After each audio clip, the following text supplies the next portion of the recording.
yourself why New York City is referred to as the Big Apple. It was a popular catchphrase coined by sports writer John J. Fitzgerald to describe the racetracks. He allegedly first heard this when he was down in New Orleans. If you love to travel, I would highly recommend visiting New York City at least once in your life. There's literally something there for everyone, even you. Pizza, pizza, pizza. There's pizza on every corner. There's different kinds, different prices, and you are bound to find something that you really want.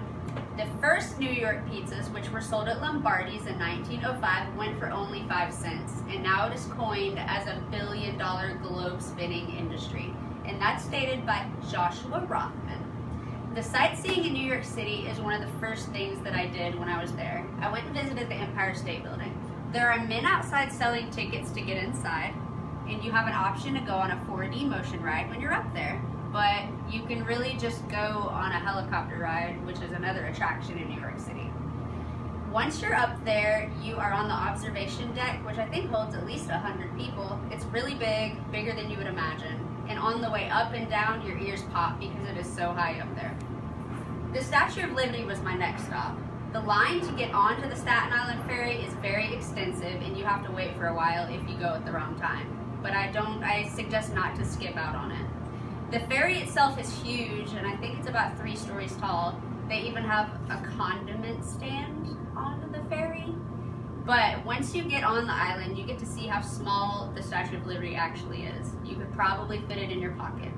But on the way out, you need to stop by the gift shop and get the best hot chocolate that you have ever had. Broadway is something else you can check out when you're in New York City. When I was there, I checked out La Cage aux Folles, which is based off of the movie The Birdcage.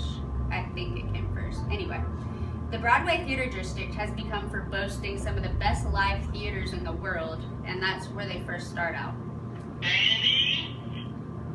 Central Park is amazing. Artists line the walkways drawing caricatures and selling paintings of the scenery. 911, please. It is covered in massive rocks, and I mean massive.